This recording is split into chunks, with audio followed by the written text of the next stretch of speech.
And today we'll be finalizing topic C, right? We did trade and other receivables and bank reconciliation the other day. Today we'll be doing inventory, PPE, as well as other non-current assets. And then we'll be closing down on topic C. Right, content FAC1502, inventory part, okay? Inventory is actually defined as the goods to be sold in the normal course of the business, and they're used to manufacture for sale or resale, goods consumed in the normal business activities. Right, when we talk of inventory, we're talking of the goods or the stock that the business have for resale in order for them to actually make a profit, okay, which is defined in different ways. So I know many students, they used to struggle to understand inventory in a sense that, because I used to give them an example with regards to the dealership firms that they specialize with cars, all right?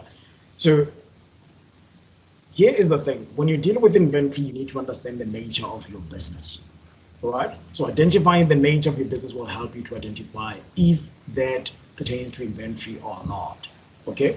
So what I'm trying to establish here is, if you need to buy cars, that's not going to be part of inventory, because the inventory part of them, it will be mostly the service, because they offer services for the students. But the cars that they own will form part of your PPE. Right. Let's look at the dealership, for example, BMW, Mercedes, or Renault, for example. The cars that they have on their dealer floor, that pertains to inventory. They are called inventory because they are selling them to generate income for the business. I hope that's actually clear. Right. It's important to do inventory count on a yearly basis or on a timely basis, because at the end of the day, we just need to know how much are we left with in terms of inventory. Okay, so the count on inventory is way much more important for future. Okay, so I can't see you on my Teams, so I give you the opportunity that should you have questions, you can just stop me and then I'll listen to your question and respond back to that as I'm looking at my notes. Right, let's look at the importance of correcting inventory count. Looking at the valuation of inventory must be corrected, otherwise the entries in the side of the financial statement will be incorrectly calculated, and it will result in incorrectly in future events as well. Sorry, I think I typed that one quite wrong. Here is the thing, when you start up a business, you don't have what's called the closing inventory. When you're starting a business that sells goods, you start by having what's called the opening inventory. The closing inventory is only going to recognize at the end of the financial period, because we're going to look at how much are we left with when we are closing our books. The reason why the valuation with regards to the inventory count is so important is because immediately when you miss the correct counting of your inventory, your financial statements would be wrong. Why am I saying that? Is because inventory forms part of your income statement and it forms part of your statement of financial position. That's a balance sheet. How does it form part of that? You've got your opening inventory and the other components that will form or add towards your opening inventory, and then you're going to have your closing inventory. Let's assume that when we do the count, the inventory count at the end of the year went wrong in terms of the calculations. Your profit is going to be wrong. Okay, it might be overstated or it might be understated. Your recording of the inventory at the end of the year under the statement of your financial position would be incorrect as well. So it's important for firms, when they do inventory count, they make sure that they count correctly. Otherwise, it's going to cause the entire mess that nobody will be able to rectify that. It doesn't end there, because you've got auditors that are auditing your financial statement. If they sample inventory part and they found out that there's an error in terms of the count on inventory, obviously there's going to be a problem. That means the whole set of your financial statements has to be re-performed again. All right, looking at it in this way, remember we did, I showed you what the components of the financial statements entails, which is your income statement, your balance sheet and notes, as well as your statement of changes in equity. So inventory has a major impact on your financial statements, because it moves from the income statement, it goes to your statement of financial position, and it affects your equity as well. Remember, the net profit or the net loss that you get out of your income statement, it will be transferred through to your equity part as part of your statement of changes in equity. Is there any questions? Any questions? Right, I'm going to move on to the valuation of inventory at historical cost. It's one of the preferred method in terms of the valuation of inventory. Historical cost, what happened before, as looking at what's actually currently happening. The determination of the inventory at historical cost involves the cost of purchasing the goods that are at historical cost valuation. Sorry, I'll amend this note for you. But it will include the cost of transporting the goods, your import duty, the railage on goods, goods purchased inwards, insurance on goods purchased. Here's the thing: you guys need to know how do you calculate your cost of sales, because the entire elements under your cost valuation of inventory, it will be part of you knowing on how to calculate your cost of sales. Okay, so the framework would be your opening inventory, your import duty, your railage, as well as your insurance or the cost of transporting goods. All of those will be added towards your opening inventory, and then you can deduct that from your closing inventory should you have one. Okay, and then you get what's called the cost of sales. But when you're dealing with inventory, you need to understand the two methods of inventory. You remember that? The FIFO and the weighted. Remember the first in, first out, and the weighted average method. Right?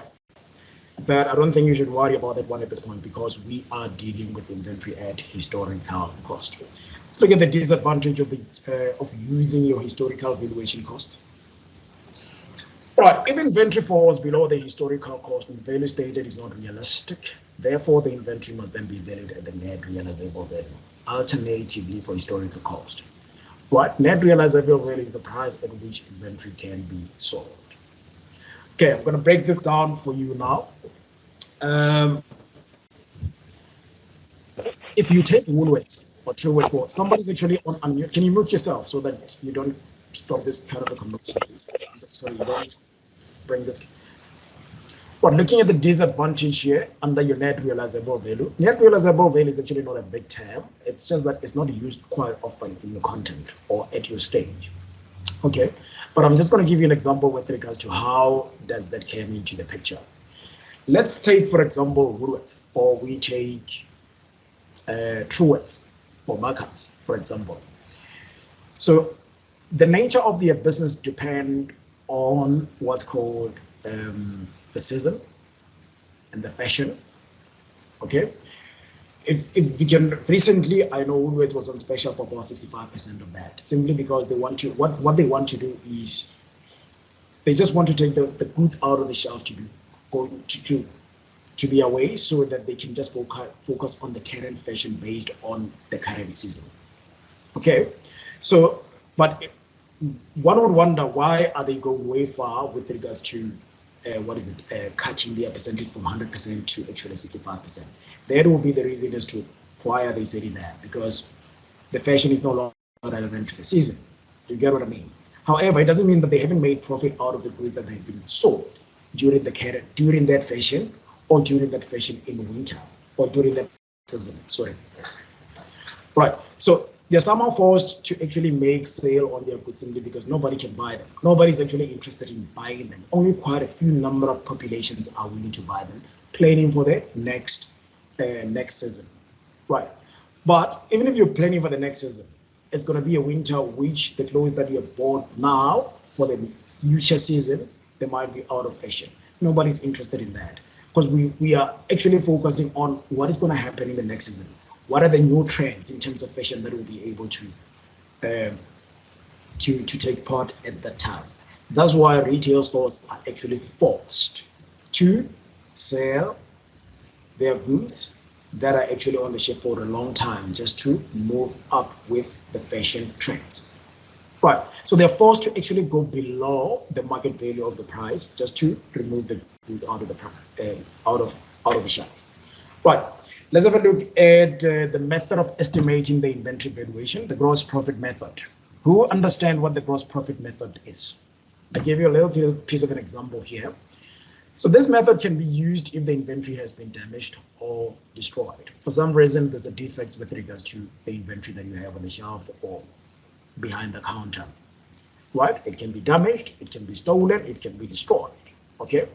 So like my example was, I gave you the sales amount of 2 million and I gave you the cost of sales amount of 150,000, sorry, 1.5 million, and my gross profit is 500,000 rand. In a simpler way, this is how you determine your sales. But this is how you determine your gross profit. But you can't have the gross profit without getting how much your cost of sales is. And then where does the cost of sales derive? You need inventory to tell you the truth. Okay. So if they're looking for example, if they're looking for the determination of the gross profit percentage, so the formula will be your gross profit divided by the cost of sales, which is your 500,000 rand multiplied by 1.5 million. It gave me an amount of 33.3%. I would just like to find out if you are a service business, yes. You're not selling goods. What method do you use? The same method? You are going to use the same method, but let me tell you how. Because remember, it's easy for the goods to be, for the price to be seen on the goods. You understand? But in terms of the service, you need to attach the market value towards the service you're offering. Oh, okay. I don't know if that would make sense, but with what we are dealing in here, it's not going to be dealing with inventory under the FAC1502. They would never give you a service company. They're going to give you a trading company. Okay, all right. I don't know if that makes sense. You understand? Yes, no, that makes sense. Yeah, thanks. So, but in most, it will be relevant for them to actually give you a service company. It's not going to be easier for you to identify. Even if they give you the service product, they're going to tell you how much is the market value attached to that as opening part. But it's very rare and quite an often to happen for it to happen just like that. Mr. Puti? Yes, ma'am. I just want to know if were you still answering questions or did you move from, because you were talking about the disadvantages of not inventory counting and stuff. So my network was giving me a problem. So I just want to know if am I like on the right track or have you moved from explaining? I moved from explaining, but let me go back. It's fine. I can go back. I don't have a problem with that. Thank you. But, okay, no problem. So it's actually not quite a big deal. So as she's asking about the disadvantage of using the historical valuation cost, you just asked the question. Now I'm going to ask you to unmute yourself so that I'll be able to know if you and I are on the same page. All right, what I've explained, thank you for asking this one because it's very important. What I've explained about, I think it was the disadvantage of using the historical valuation cost? I think you were saying it's very important to make sure that your inventory count is on point or you're counting the right inventory, because the disadvantages might also be that at the end when you do your, I don't know how to put this well, but you kind of said that if you don't, this would be the disadvantages if you don't count the inventory correctly. Like the historical costs and whatnot. That's very correct. I said that miscounting of your inventory. Okay, there's a reason why it's important for you to count on inventory, just to be accurate in terms of the figures attached to your inventory. Right. But what I emphasized was, if you miscount your inventory, it's going to affect your set of, like the entire set of your financial statements. And this is how I broke it down. Remember, inventory, whether it's opening or it's closing, at the end of the day, it's going to form part of your statement of profit and loss. That's your income statement. Simply because you need the right amount to calculate the cost of sales, and the cost of sales need inventory to be calculated on. I don't know if that makes sense. All right. And remember, at the end of the day or at the end of the financial period, when you calculate or when you perform the statement of profit and loss, your year-end results will be the net profit or the net loss. Okay, it doesn't end there. All right, it ends through towards your statement of changes in equity. If you remember quite well how you calculate your statement of changes in equity, you need the net profit or you need the net loss. Okay, Otherwise, the dividends will go the other way around if they are actually incorrect. Okay. If you don't know, obviously it won't even affect you, but it's important for you to actually know that. And it doesn't even end through towards your statement of changes in equity alone. The auditors, when they do their sampling, they may find out there's actually an error in regards to your inventory count. Okay. Nonetheless, the auditors there, how about the statement of financial position? Because you need the inventory at the end of the year that is left to be recorded under your statement of financial position. Can you see on how the major role it plays in terms of your sets of financial statements? Right.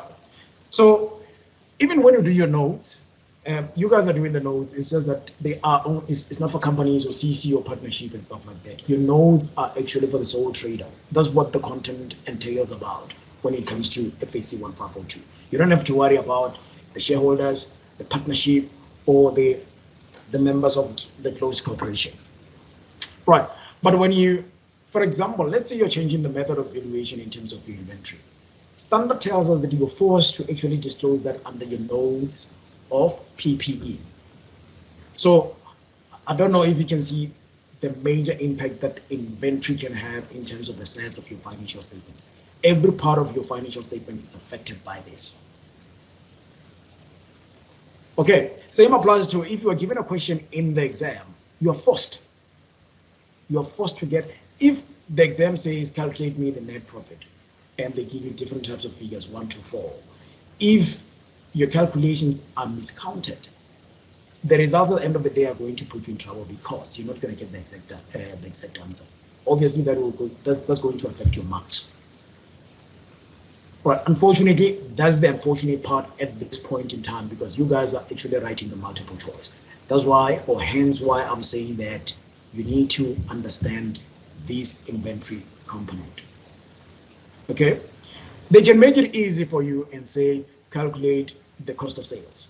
And they give you a whole lot of complicated information with regards to railage inwards and outwards. And if you don't know your part or if you don't know your role in calculating that, you're going to have a problem. You're going to end up saying, okay, it might be this one. You understand? Like I always emphasize that accounting, it's a standard subject. It's a principal subject. That's why we don't need your brains in here. All we need is your hours to sit down and work. You understand? Comply with your standards. It's a principal content. Okay, as you were asking a question, I think, are you answered? You can unmute yourself and answer me. Are you answered? Oh, yes, sir. Yes, sir. Thank you. All right, but did you see the effect of your inventory part? You mean if you do not calculate it proper, how is it going to affect your entire business as a whole? Yes. Like what you were explaining just now. Yeah. Thank you, sir. All right. Yes. Right. Let's have I can move forward unless if there's anybody with a question. All right. Looking at your number 5 there with regards to the consistency in the application procedure, the valuation of inventory should be consistent throughout the year. However, there should be a change during the year taking place. It must be disclosed. You can just remember, like in a short while, I just said to you that should you change the valuation in terms of the inventory procedure, you need to disclose that under your PPE note. You're forced to do that. Otherwise, it's going to be questionable. Right. And the disclosure can take form. They can take place by means of a note. I think I've explained that in the financial statement. All right. Speaking of the note, it's important. How is it important? You guys can be asked to calculate how much will be the carrying amount of an asset at the end of the financial period. And unfortunately, I'm not talking about small marks there. They can ask you to do this kind of a question. And they would maybe say that question worth about 12 marks. So be careful on how you do your things. Remember, when you do your note, you column each and every type of an asset, and then you do your calculations and all of those. After that, obviously you're going to have the carrying amount at the beginning, and then you're going to have the carrying amount at the end of the year. I'll show you the sample next week when we meet. And when you do the note, sorry about that. When you do the note, we're interested in the total carrying amount at the end of the year because that amount is the one that is transferred through to your statement of financial position. under the line item of property, plant, and equipment. Right. The disadvantage with that now is you guys are dealing with a multiple choice. Unfortunately, at that time, when they were matching you, they were matching you based on the principles. We never cared about did you get the exact amount or did you not get the exact amount. So that comes with a little bit of a pressure. Hence, I was saying or talking about the carrying amount of the total assets at the end of the financial period. That's what is the most important part. Obviously, it will be determined by how many assets have you bought and how many have you added during the year. Have you disposed any asset? You get what I'm saying? Is your depreciation amount okay? Is your accumulated depreciation amount? Did you realize any disposals? But we'll get to that one when we get to the PPE part. Well, let's have a look at the disclosure of inventory in the financial statements. Inventory such as you paid material, stationery, and number 5 is sorted. Inventory such as packaging material, stationery, and cleaning material are recognized as a current assets in the financial statements. Okay, so they might form part of your income statement. They might also form part of your statement of financial position. So please make sure that you understand the impact of an inventory. I'm going to type a little bit of a question and we can just participate on it. Right, Pooty Limited.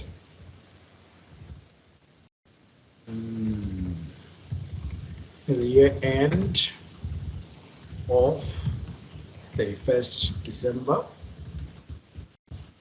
2021. Okay. Opening inventory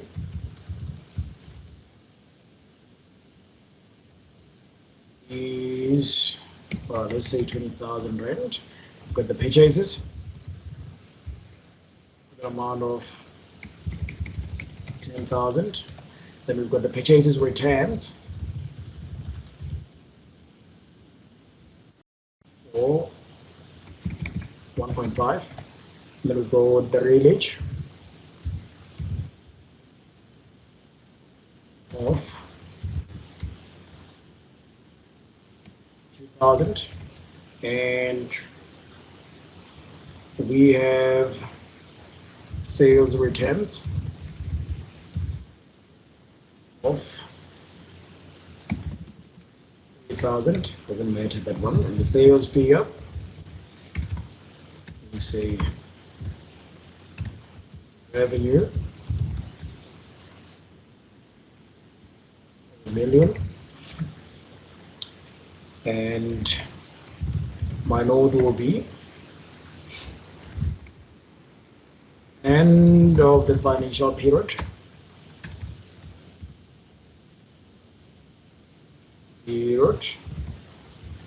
Pooty Limited is covered. Inventory damage and with of the closing inventory. Ever closing inventory amounts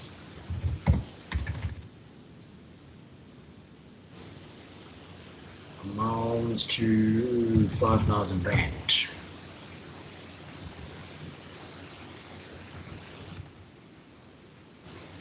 Okay, required one, cost of sales. 2, gross profit.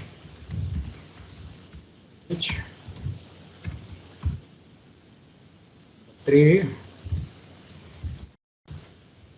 gross profit figure.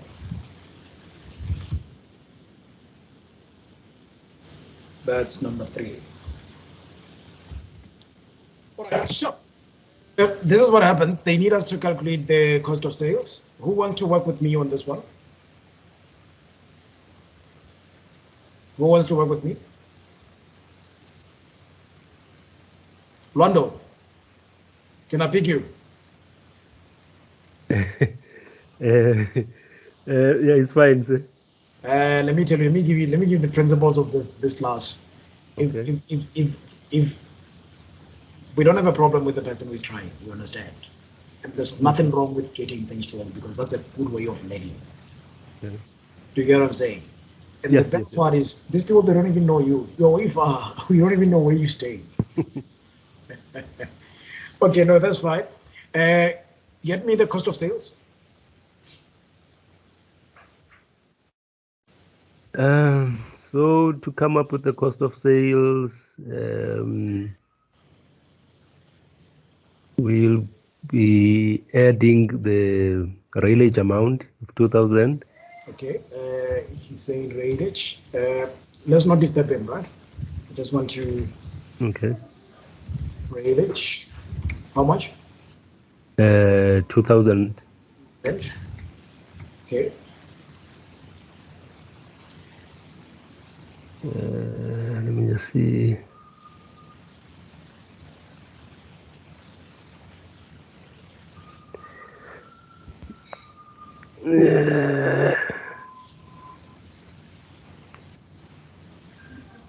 Do you need help from somebody, maybe? Yeah, I think I need help. Okay. Luvuyo is actually looking for help. Somebody who wants to help. Who wants to help him? Do we take the opening inventory plus purchases minus the returns plus railage? Opening.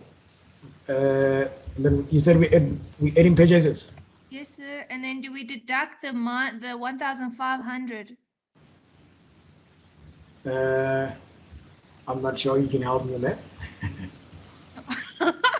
How much is the? Okay, no. Let's go easy on that. How much is the opening? 200,000. 200,000. Is it 20,000? I don't know. Oh, sorry, it looked like 200,000. Okay, no problem. How much is the purchases? 10,000. 10,000. And I'm speaking with? No. Okay, more. And how much is the returns? So we're going to deduct 1,500. For the returns, right? Okay. And what else? And then we're going to add the railage of 2,000. Okay, let's add the railage here. Oh, the railage is here already. Luvuyo Yes. gave us the railage.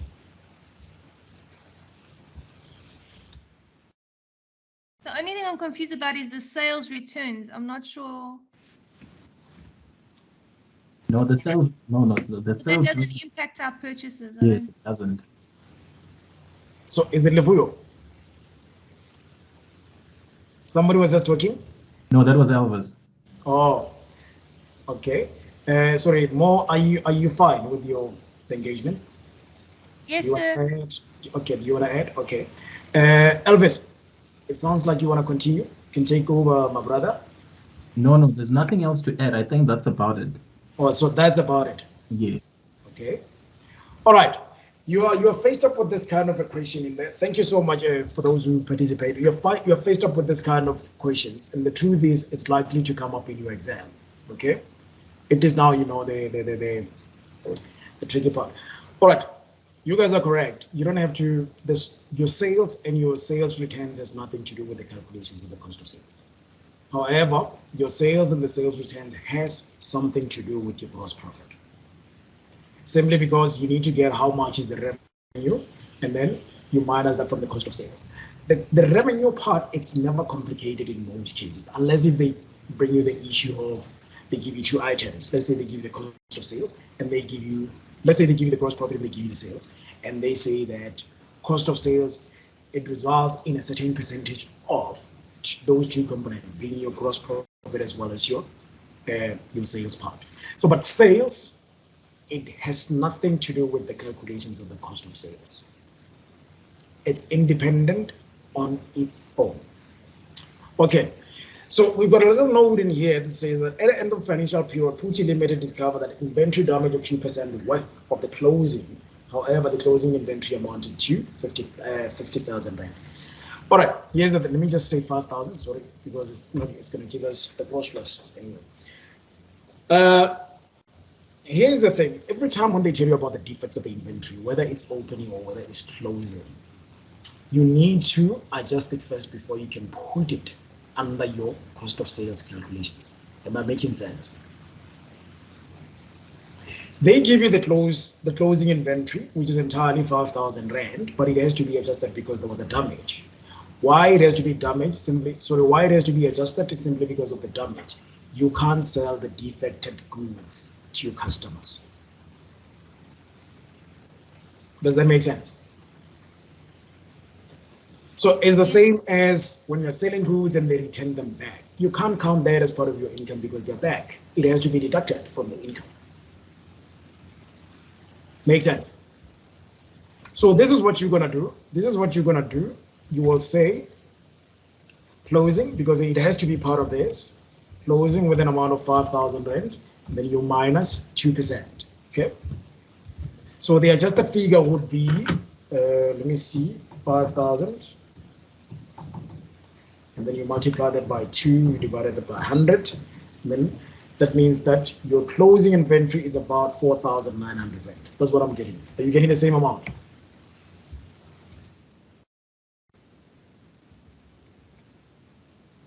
Okay, let's see. You put it here, and then you say 4,009, and then you close it under the brackets. And then you're going to add all of this thing together. So it's 20,000 plus 10,000 is 30,000 plus 2,000 is 32,000 Rand. And then you minus 1.5, I think it's about 30,500 Rand. And then you minus 4,900 Rand. Let me see, 30,500 minus 4,900. 30,500 minus 4,900. So, sorry about that. 30,500 minus 4.9. So your cost of sales will be 25,600 Rand. So you bring it here.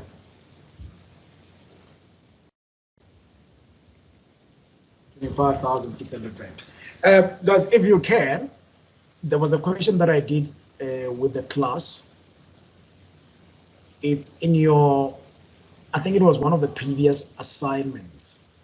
Okay, that deals with the whole complicated in terms of calculating. It has your railage, your outwards and inwards and everything. Okay, I'm going to ask you guys to actually hold for me. There's somebody who is disturbing me at the door. My apologies for that.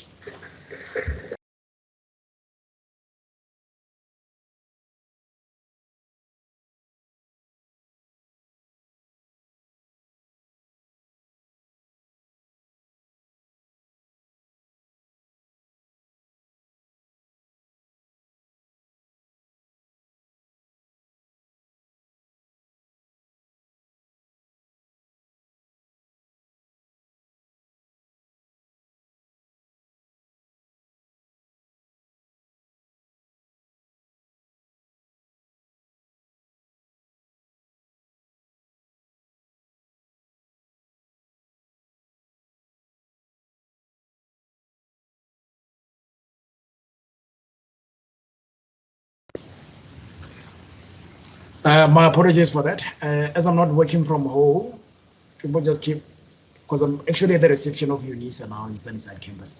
So people come in and out. So that disturbs me, but that's fine.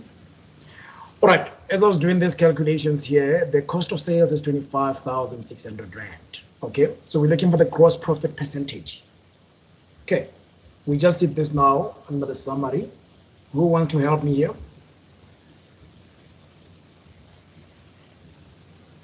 Who wants to help me here quickly? Yes, sir. For the percentage, you'll need to calculate use gross profit. The gross profit. Which one did you say? Which percentage you're looking for? The gross profit percentage. So it will be gross profit divided by cost of sales. So it will be the gross profit divide the cost of sales, right? Yeah. Okay. Just a moment. Don't hang up. I just want to. Ash. Yes, sir. All right. Okay, take me through that because you gave me the formula. Your formula is quite correct, but I would like you to take me through the figures calculations. Okay, so if you can just go slightly up on your screen, I think we have given his cost of sales. We've got the cost of sales, yes. So we don't have the gross profit yet. We don't have the gross profit. So we'll need to calculate that. Okay, please help me through. So to calculate gross profit, it would be sales less cost of sales. Sales less cost of sales. COS. Okay, equals. Gross profit. We do these. Okay. And she's saying that to get to the gross profit, you get sales minus cost of sales. But our sales needs to be adjusted, right? Would you agree with me, Ash? Yes, that's correct. Correct. So sales would be sales less your returns less your cost of sales. All right. Anybody who's in the figure, can you help me? I think I'm on the second page now. How much is the sales? 100,000. 100,000 rand. And then how much is the returns? We are minusing that, right? 30,000. 80,000. It means we are left with 70,000 rand, right? Great. And then how much is our cost of sales?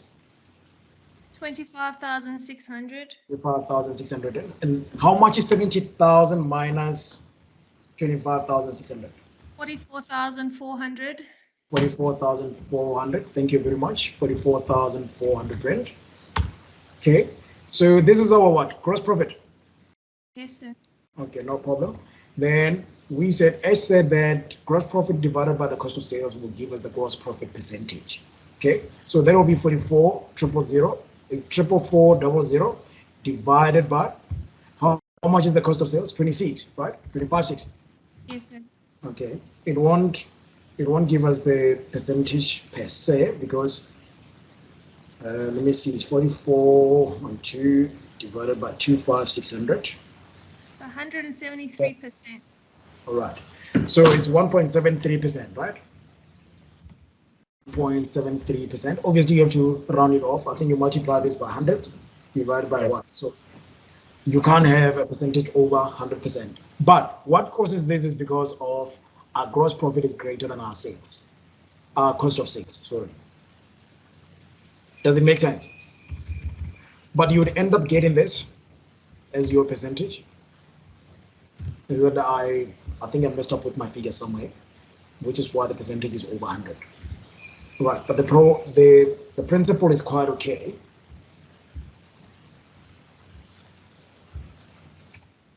Gross profit percent. I don't understand what you mean. Why can't we have why can't it be over 100%?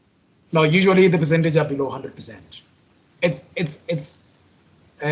not wrong to have 173%, but it's always preferred to have the percentage below 100. But what we did here is not wrong. Am I making sense? Okay, let me do this. Let me just do this quickly. 1, 2, 3, 1, 2. So if you say 25,600, 25,600, you divide that by 44,400, and then you multiply that by 100. It gives you the 57.65% or 57.66%. So that's usually the normal percentage that we are used to. So we're not used to the percentage that is over 100%. Do you get what I'm saying?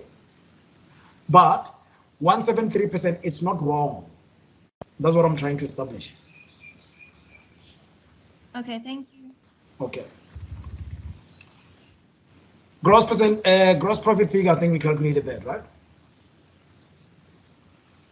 It should be 444,400. Yeah. Is everybody comfortable with the cost of sales calculations? Yes, sir. All right, thank you very much. All right, as I was saying, I'm going to ask you guys to actually go back to your archives and look for one of the assignments that I'll also look for that one as well, but I'm not sure if I do have it or what. I'm going to have a look at that one. There's a multiple choice question that requires you to calculate, I think it was the cost of sales. So most of the students, they struggled with that the last semester, or actually the last of last year, because last semester we only engaged in the second semester. So it's a bit of a challenge, but once you're done with that, you are done. You understand? So it established quite the great basics in terms of getting to your cost of sales calculations. So if you can, make sure that you get that and practice yourself around that.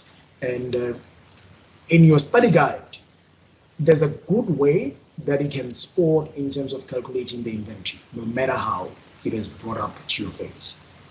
If you go through your theory in your study guide, there's no any other way they can bring up the way you can calculate inventory above that process. Make sense? All right. It means that it looks like we are done with the inventory part for today. And shall we move on to the next part? Any questions before I go further?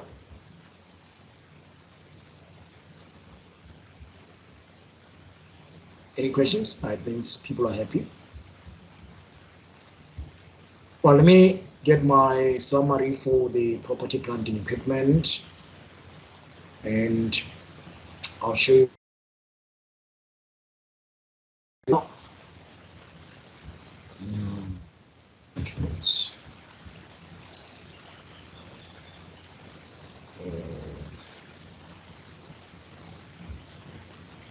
Just a moment for me, please.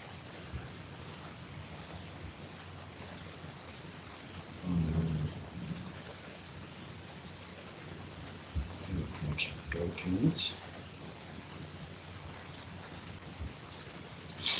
Right, we're going to close off things with learning unit 11 and 12. And from there, if we've got chance, we can just try to attend one of the questions in regards to the depreciation or whatever the realization. Otherwise, we'll see where as time goes by. Okay, learning unit 11, it's your PPE, that's your property, plant, and equipment. Right, so your introduction would go as follows. Your non-current assets are utilized and not consumed, and they have a lifespan of more than 1 year. Right, so your first point or your first bulletin, it will show you that your PPE is way totally different to your inventory. Inventory in most cases is going to be utilized or it's going to be consumed. Does that make sense? All right, so and you selling that throughout to your customers. And it can be in a form of a tangible that you can touch and see, and it can be in a form of a non-tangible that you can not see or touch, or it can be a financial asset. Okay, let's break down how it can be a tangible and how it can be a non-tangible. So the tangibles, we're talking about things like your vehicle, your equipment, your land and building, and all of those. Okay, your cranes and all of those. I'm so sorry to disturb you. I found one question that has something to do with inventory on our last assignment, if that's what you were asking. Okay, what is the question? I put it on the chat. Is it on the chat? Let me see. Question 17 of 26. All right, so I think it's 2 points. A physical inventory count revealed that the following was on hand on the premises of JFK Traders at the financial year end 30 June 2020. Inventory 6,500 Rand and packaging material for 2,005, stationery for 500 Rand. How will this item be disclosed in the statement of financial position? So that was the question. Okay, Karabo. To make your answer much more easier, I think how will this item be disclosed in the statement of financial position? The figure that would go to your balance sheet, which it will be 6,500 Rand. Packaging material of 2.5 and stationery of 500. I don't think they form part of that. Okay, so I think I would have a closer look at this one, but I think the answer would be only 6,500 Rand, excluding 2.5 and 500 Rand. So the 2.5 and 500 Rand, including the 6,500, will form part of your total inventory under the P&L account. But I'll confirm that. All right, since Well Karabo is not there, I hope maybe she'll send me an email if you need clarity. What, shall we move on with our PPE? Sir. Sorry, I lost connection. Oh, you lost connection. Yeah. Okay. Well, won't that then be will we not be adding all those figures together to get 9.5? We can get the 9.5, but I think the 9.5 would go under your P&L account, not the statement of financial position. But I'll verify that as well, because my understanding is the packaging material could be consumed and stationery as well could be utilized. Oh, okay. Yeah. Right. Bulletin number 2 says that they can, you guys, if you go silent, I feel like maybe you're listening, what is it, signal or something, but that's fine. They can be in a form of a tangible, which you can touch and see, and they can be in a form of a non-tangible asset, which you can't see and you can't touch, and or a financial asset. But tangible, as I've explained, things like your building, your equipment, your motor vehicle, your tractor, your crane, those are the things that you can, those are the types of the PPE that you can see and touch. Non-tangible asset will be or will be defined as things like your debentures or your shares or your, yeah, it can be in a form of maybe some of the things that you can actually remember in your mind. Same applies to your financial asset. Okay. They're written off over the lifespan in accordance with the economically useful life in a form of the depreciation. Here's the thing, immediately when the company buys or bought an asset, they need to, I don't know if I should say predict or estimate as to how much of the useful life it would be. It should be easier for them because they will plan production of an income of that asset. They are written off over the lifespan in accordance with the economic useful life in the form of the depreciation. This is how you get what's called the depreciation. Okay, when you buy an asset, you need to know how long will it be useful for production to generate income for your firm for. Okay, in order for you, so every time when an asset works, it means that it's losing its own value. It's the same thing as every time when you're wearing your shoes, they're not going to look the same as when you buy them or the way they looked 2 years ago and stuff like that, meaning that they do depreciate in value. And if they're no longer appealing to you or looking good for you, then obviously you might just give them to somebody else, or you can just rent them, or you will decide whatever that you can do for them or with them. And the written off amounts are treated as an expense in the profit and loss statement. Written off amounts, they relate to their depreciation. Right. So the asset which is no longer beneficial for the firm must be replaced, and the proceeds on their disposal and then the realization are normally used to partly finance the purchase of a new asset. Okay, let me break down that quickly or nicely for you. If an asset component is actually no longer useful for your firm, because the aim of your firm is to generate income, it's no longer useful for generating income for your firm, you can sell it. If you can remember quite well before, companies, what they used to, I don't know if they're still doing that, they would say, we've got about, let's say we've got, what is it, the printing machine, those big printing machines from Xerox. They're no longer they're no longer useful for the firm. Their first preference would be, let's sell it to the employees. Okay, should the employees fail to actually can agree with the company in terms of buying them, they would do what? Trade them in with Xerox or whoever and get the new ones. And the reason why they're actually doing that is because they just want to raise funds so that the purchase of the new asset should not be heavier for them.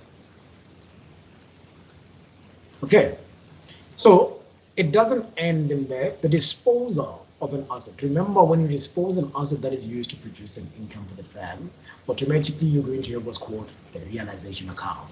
And why are we building the realization account? We just want to know if, or tracked out if we've sold an asset with with a profit or with a loss. So it goes way further beyond the word disposal, right? Because you can't just sell the asset without whether you're going to benefit or you're not going to benefit from it. Okay, so the money that they get on the disposal after realizing the sale, obviously it's going to help the company to purchase another new asset so that production could just go ahead. Let's determine the cost price of the property, plant, and equipment. The same process would be as inventory.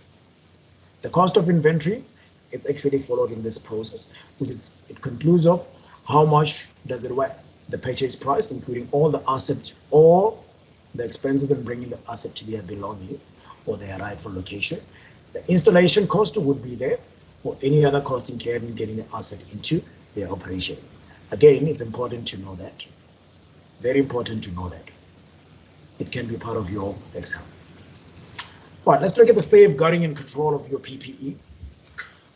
Okay, you own a company where you are buying your property, plant, and equipment. Okay, and I'm sure many of you, you'd see that when you are, I'm just going to give you an example with your workplace where you've got let's say, for example, an equipment, sorry, a computer. So we need what's called the asset register. That is the responsibility of the asset department. That's why they do what's called the asset verification on a timely basis. So you need what's called the asset register. Normally they record every details of the asset the company purchased. Let it go. So that should it get lost, they will be able to know or track record as to what's happening. Auditors, when they come in there, they want to know. So that's why your asset normally they would have, particularly your laptop or your computer, they would have a serial number. They're going to have, you need to know where your computer is located with the acquisition date and the expected lifespan, including your carrying amount and the current year depreciation along with your accumulated depreciation. That's not your responsibility as an employee. It is the responsibility of the employer in the asset division. You will see what is supposed to be seen from your side. You're not going to see the entire safeguarding and control of the PPE, unless if you're working under the asset department. Let's have a look at the recording of the purchase of property, plant, and equipment. The purchase of the PPE is recorded in the applicable asset account, and totals must be equal to the balance of the asset in the general ledger. The easiest way to explain this is if you look at your tab 102, that has a lot of question banks. If you look at question number 1, they've got a question that has the disposals and the additions along with the T accounts that have been performed under this one. We just don't have time, but I'll see what I can do next week in regards to that. So basically what they're trying to say here is whether you buy the asset with cash or you're buying it with credit, at the end of the day, it has to be recorded under what? The T or the ledger, the general ledger account. Okay. So in most cases, we know if the asset, I'm going to repeat this principles because I said about it when we were doing learning unit 2, sorry, topic B. When you buy the asset with cash, the only 2 accounts that are going to be affected is your bank as well as the asset in question. When you buy the asset on credit, the only 2 accounts that are going to be affected is your trade and other payables, that's your liabilities, as well as the asset in question.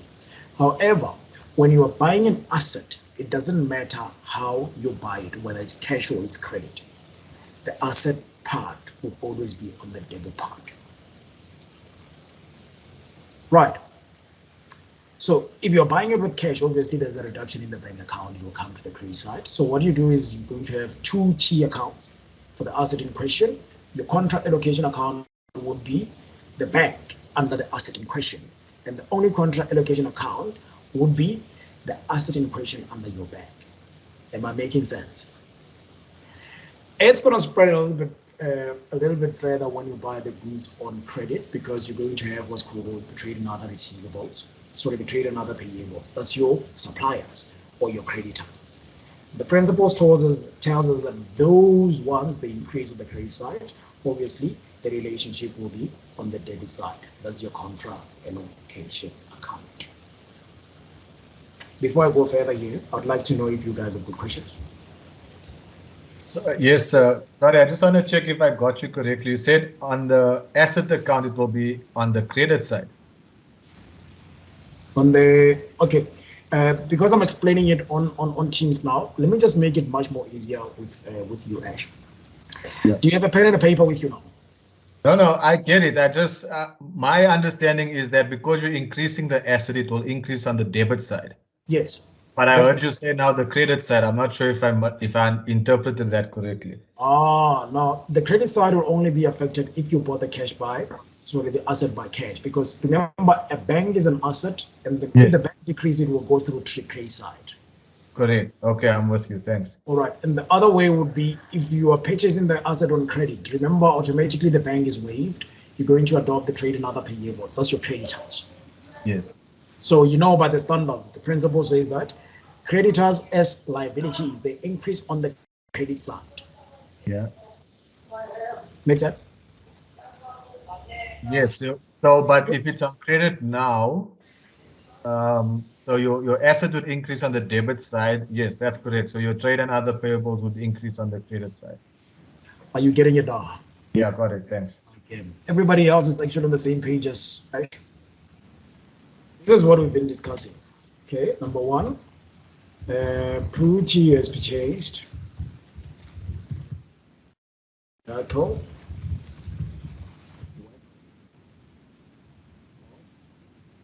R100,000 Alma Traders.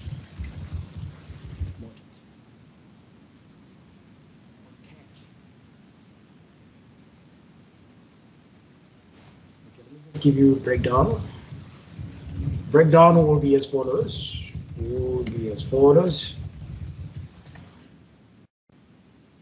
Debit the vehicle. You're going to credit what? Bank. Right, Ash? Yes, correct. Okay. Let's say that it was bought on credit this time around. I'm going back to the very same question here. So the same process would be followed. You debit your vehicle, it doesn't change, and then you credit what? Credit. Creditors. Or you can say trade and other payables. Tell me that you haven't, I don't know how your assignment is picking up, but these you must have probably have got. Okay, basically this is what I was trying to explain through to you.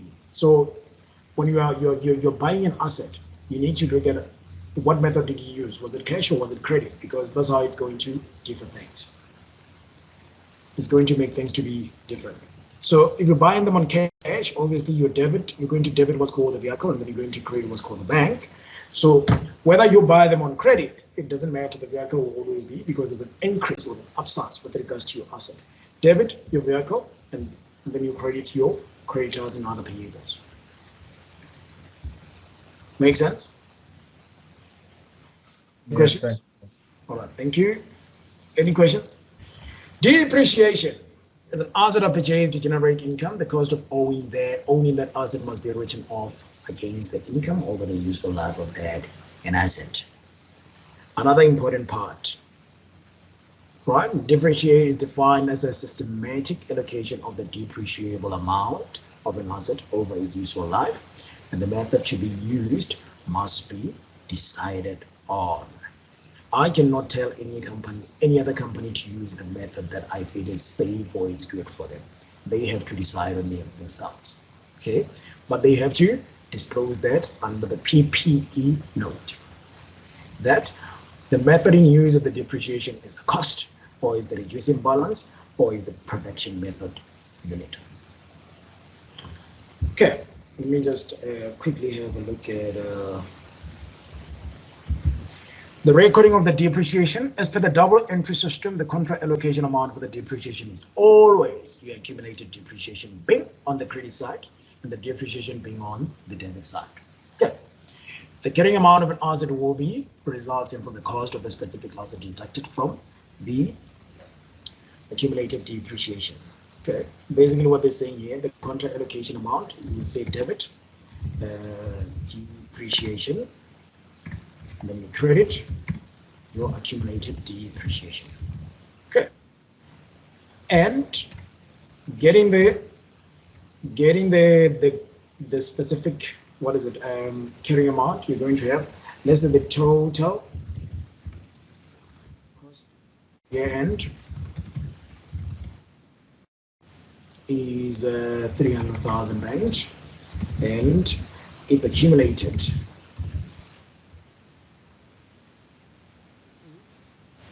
R1,000. So obviously your carrying amount equals 200,000 rand, and then these should be transferred to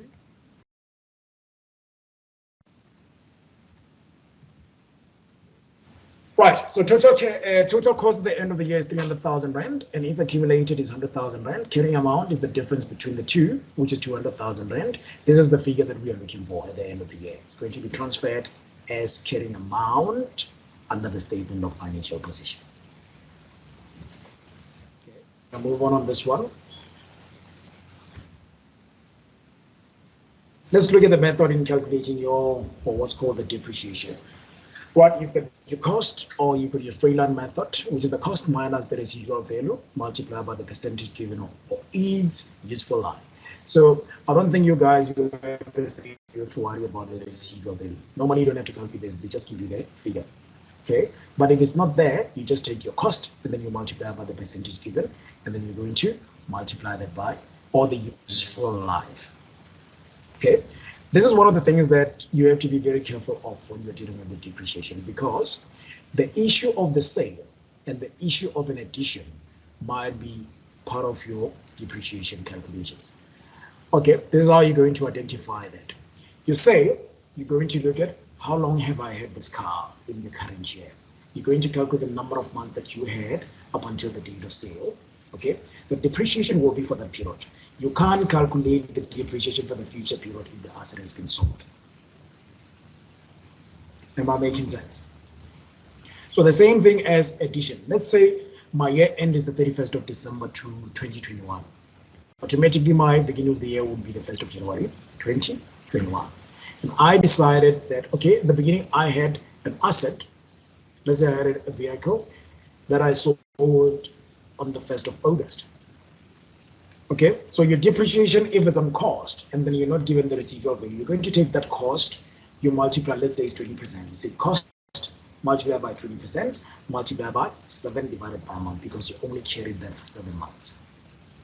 Let's say you add, the beginning of the year, it's actually the same 1st of January 2021.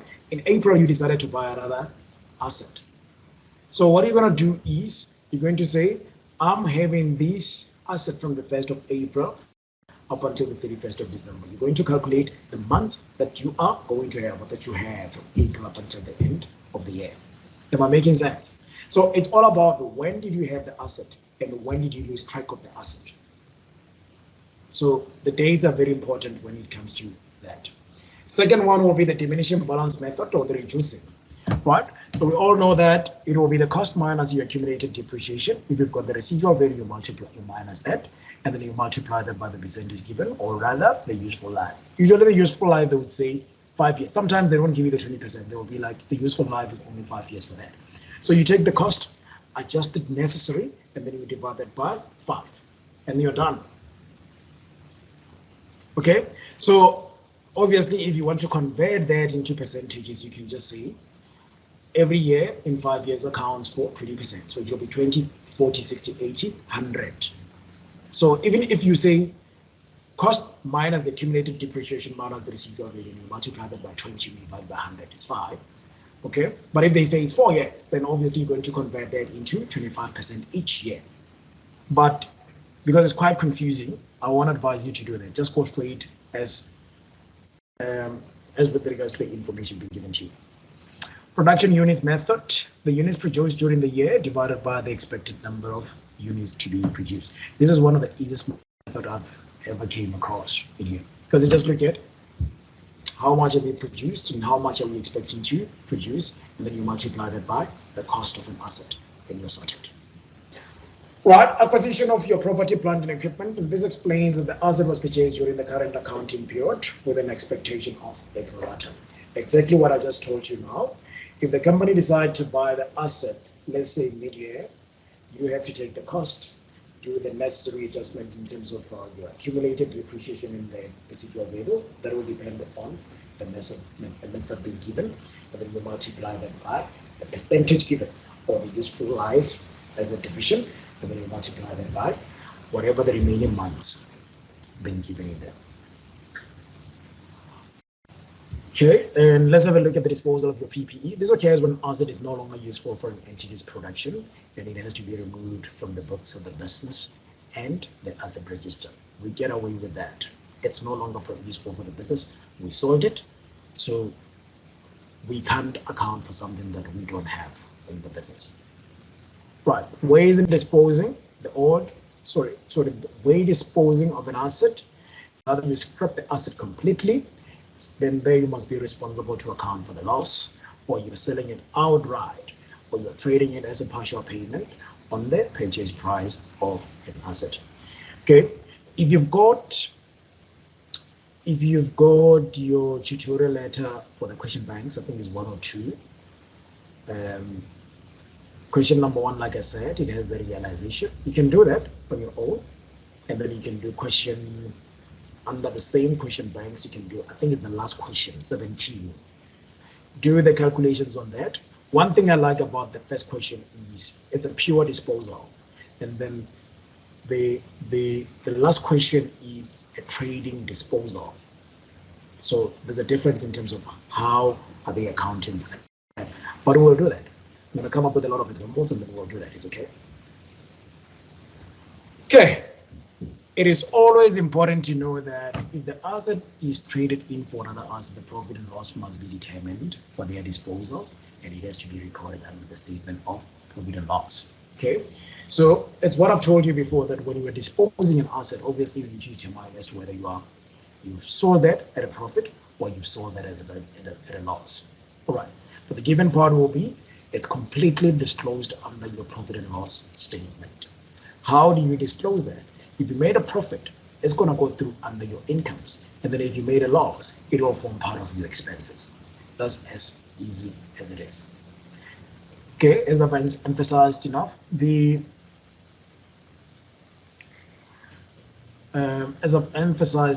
it's unfortunate you guys have to deal with the multiple choice, but you must be prepared for this one.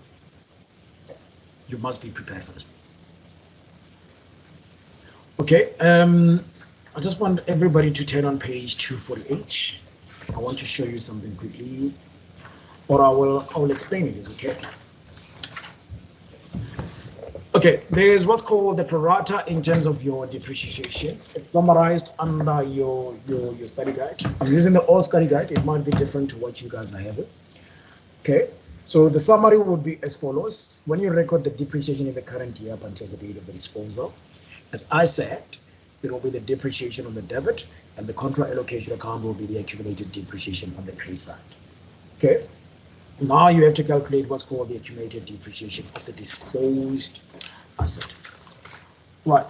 So let's see on how you transfer the total accumulated depreciation of the disposed asset into the realization account. So when you dispose an asset, remember you're forced to do the T account for the realization. And it's simply because you just want to know whether you sold it on credit. My apologies. You just want to know whether you sold it on profit or you sold it on a loss. Okay, so you debit the accumulated depreciation and then you credit the realization account. Please, I'm going to ask you guys, I'm begging you, when you do question 1 that I referred you to, and when you do question 17 that I referred you to, make sure that you turn on the pro rata part of the depreciation in your study guide. It will guide you. You will know why are you debiting this and why are you crediting this, in conjunction with applying your double entry system. Okay, so when you transfer the cost price of the disposed asset to the realization account, the general journal will be the realization account, and that particular asset will be credited.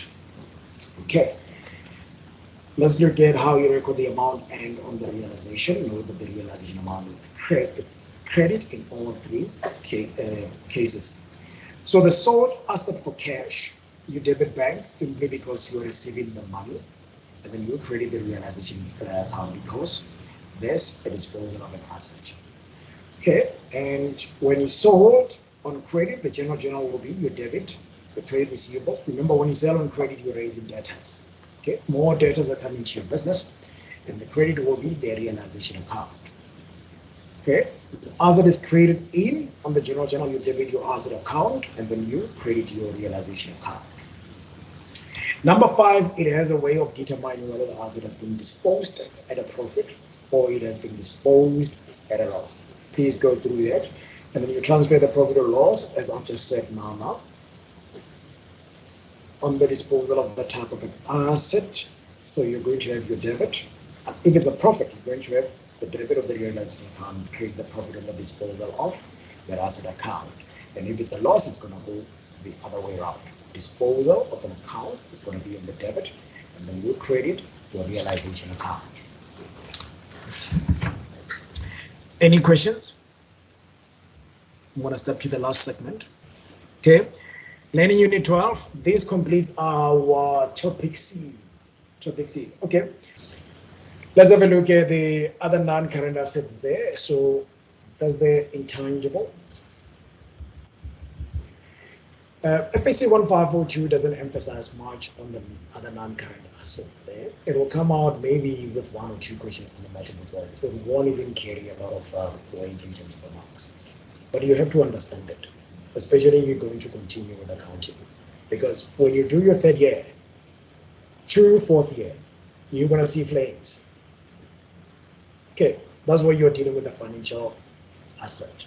So there's an entire chapter dedicated towards that. And I'm not joking if I say you guys must be prepared for that, because I've been there. I know how difficult it is. And it was simply because of my problems. It was simply because of me. I didn't see the importance of reading the theory towards accounting. So I struggled when I was doing my CTA. Right, so the intangible assets are defined as an identifiable non-monetary asset without physical substance held for the use in the production of supplied goods and services. Okay, you can't touch, you can't see them. I think I've introduced that on the PPE part at the top there. Right, so they would be as follows: your fixed deposit that matures in more than 1 year. If the amount of money has been fixed somewhere by the company in more than 1 year, they will form part of your non-current assets. They will tell you fixed deposit at what rate, and you would know that it's part of your PPE. But at the end of the day, it's your asset. Right, so you purchase your debenture or your financial instruments along with your shares. It's not that complicated as you guys maybe think it is. Okay, before I say goodbye to you, let me just say, give you this kind of a question, and we'll do it together. The company has purchased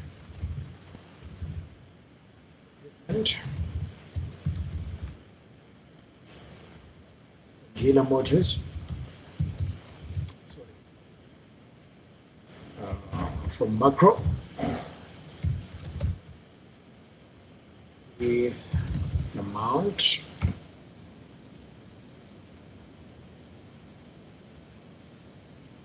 R400,000.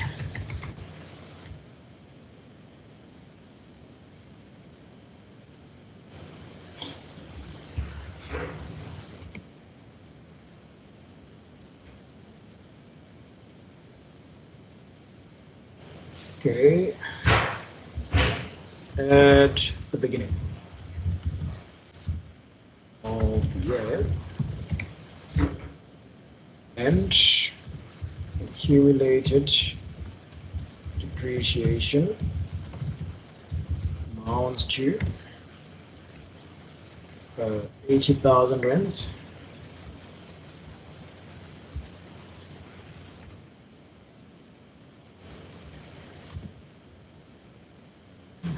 And depreciation calculated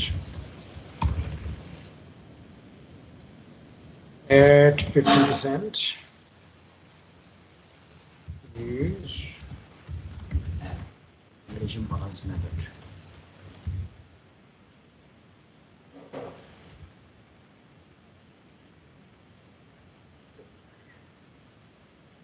Okay. On the 1st of September,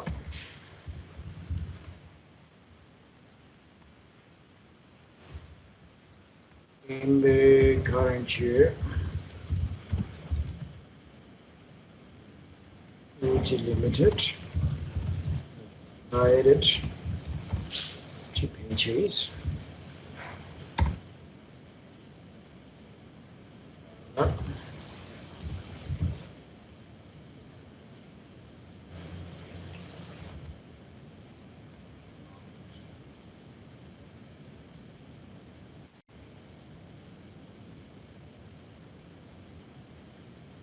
of 200,000 rent.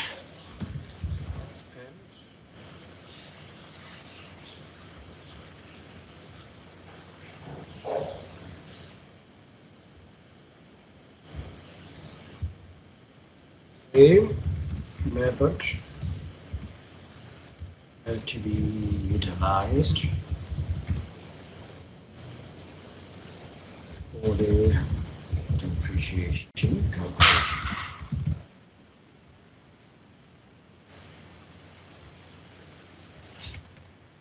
Required. Calculate the carrying amount and depreciation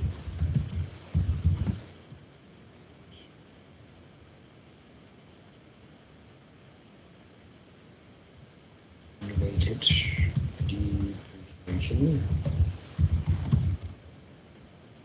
and okay, who wants to help me here?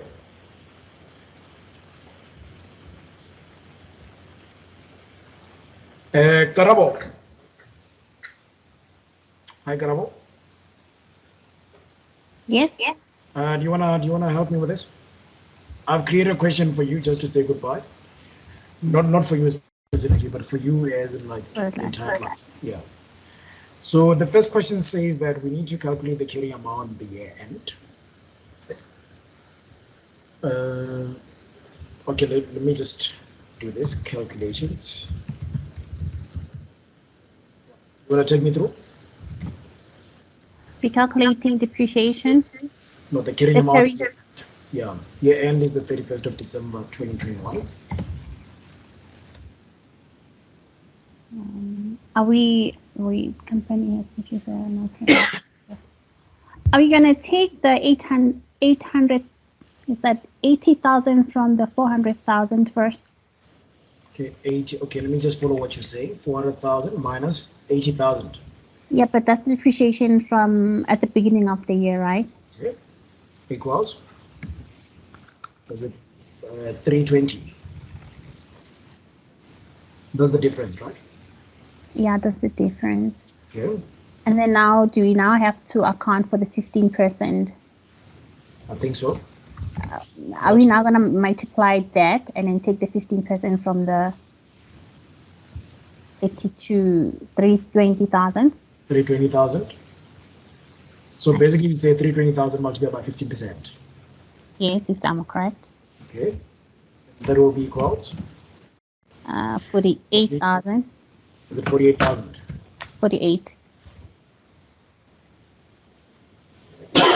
Sorry. Okay. So what do you call this?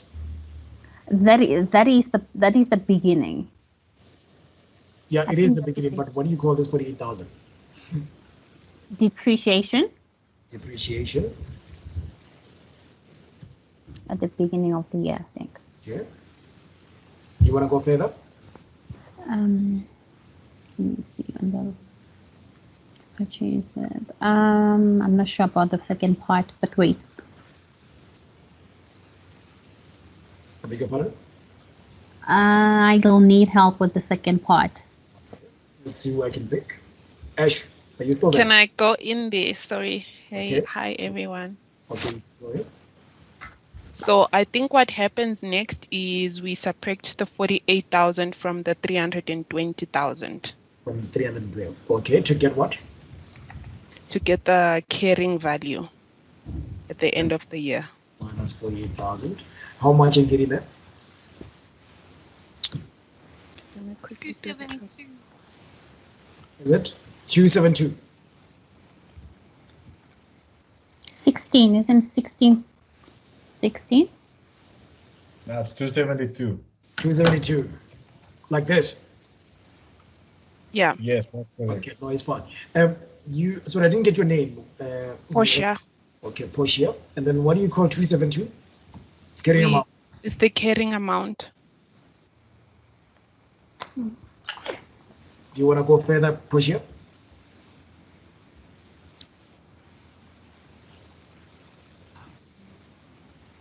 I think I'm lost now.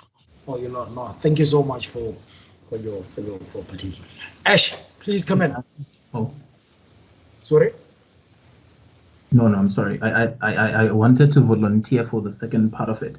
Okay, is it Levuyo? No, it's Elvis. It's August. Oh, Elvis. Elvis. Yes. All right. Yeah, please help us, my brother.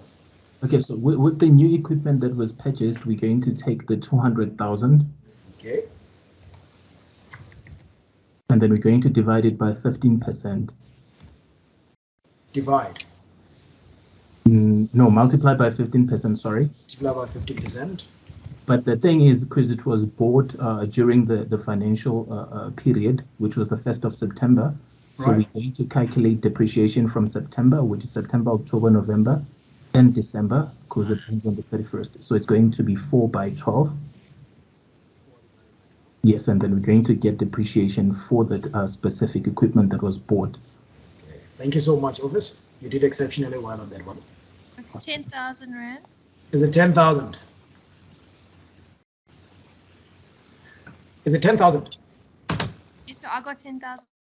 Oh, you got 10,000. Okay, let me verify that. 200 multiplied by 15, you divide that by 100, then you multiply that by 4 divided by 12. That's very correct. So the final answer for this depreciation will be 10,000 rands, right? Yes. Okay. I'm happy about the first part. I'm not really happy about the second part, but we'll break that down. And I'm happy about the third part. Okay, so we did the okay, how much is the total depreciation? So it's going to be 48,000 plus 10,000. Is it 58,000? Yes. Plus. No. Sorry? Is it 48,000? Is it not 272,000 on the first item? Oh, sorry, no, it's right. Sorry. That's carrying amount. That's a carrying amount, not depreciation. Yeah. 48, yes, that's correct. Is it correct? So yeah, it gives me 58,000. Sorry. Correct? Yeah, so that would be for all equipment. So the existing equipment plus new equipment. How much is the total accumulated depreciation at the end of the year? Sir? Yes. On the second one, where we subtracted 32,000, is it 32,320? 320,000? Yeah, well, we're not supposed to subtract the 48 with the 400,000. Take the 48,000 from the 400,000. Okay. It's the carrying amount. I don't know if I'm wrong. But is it on a diminishing method? Oh. No, I think, sorry. The lady who just spoke, no. Your name is Karabo? Yes. Okay, but what Karabo is basically saying is to get the carrying amount, you need to get, you said 400,000 minus 48,000. Is that what you're saying? Yeah, that's what I think. Okay. That's what she's saying. Okay, somebody came in after. I think it's Elvis. Oh yeah, I just quickly wanted to confirm, aren't we using the diminishing method? Because we have different types of methods. So I think... Sorry, Elvis, are you still on the second part or are you helping me on the accumulated depreciation? No, what Karabo was saying, I think she was probably talking about a different method. I think it's actually correct, I think, but I stand to be corrected as well. Okay, no, that's fine. All right, let's see. We'll break it down afterwards as to where did we go wrong and where did we get right. How much is the accumulated depreciation at the end? I think Ash, you wanted to partake on this.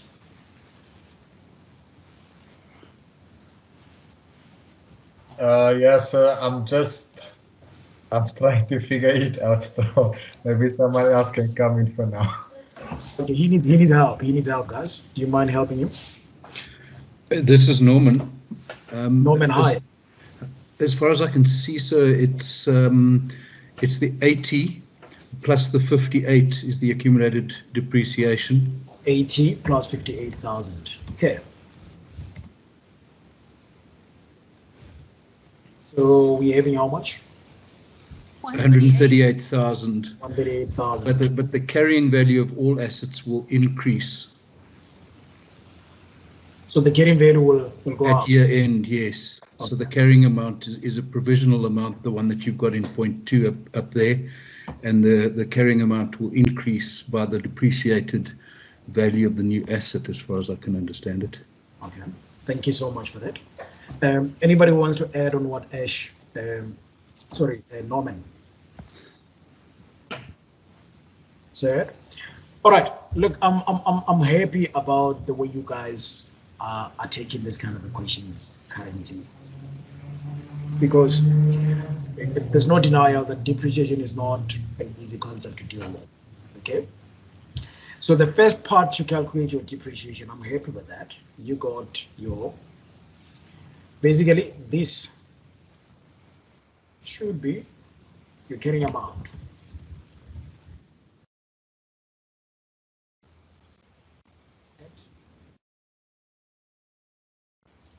Makes sense. Remember, we get the carrying amount from the cost minus your accumulated depreciation.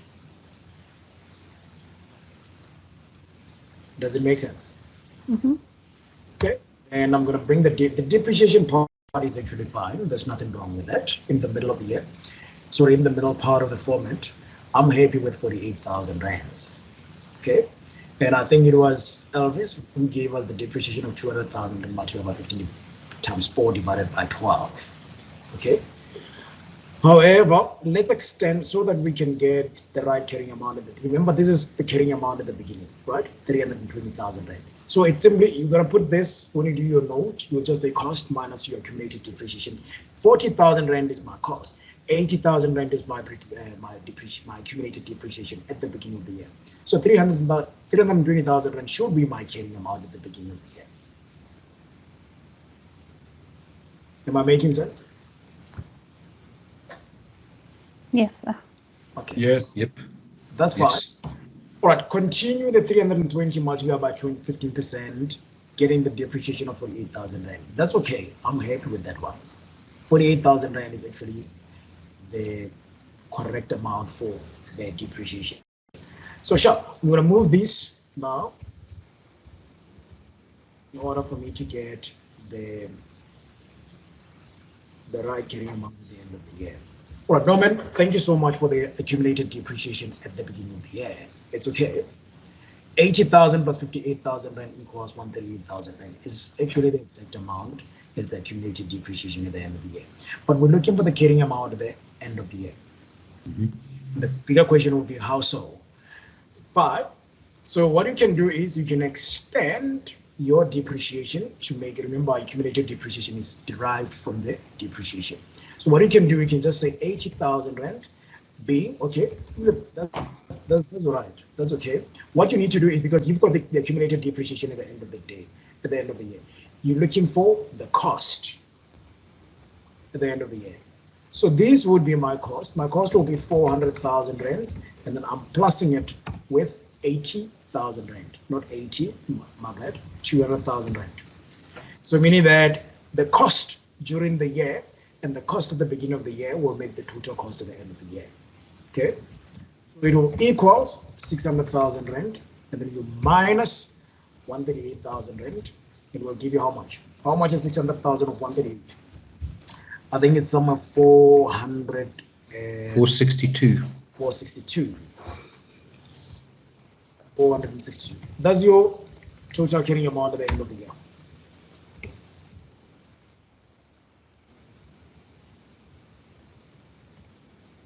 Yeah, and 31st December 2021. Okay, guys, this is just the basics. The complicated part will just come, and we're going to deal with that. There's nothing that is going to block us from passing this module. We will pass this module, and we are going to understand it. Right, but I want to thank everybody for making your time today to this class and for participating in this class. And is there any questions that you have on the questions that, on the question that we did just now? Yes, sir. So not on the question specifically, but a general question on the classes when you're done with the questions relating to the question. Okay, no, it's fine. I'll come to that one. I'm not going to cut you based on that one. I just want to know if there's anybody who needs clarity on the question that we did just now, or on each and every question that we did.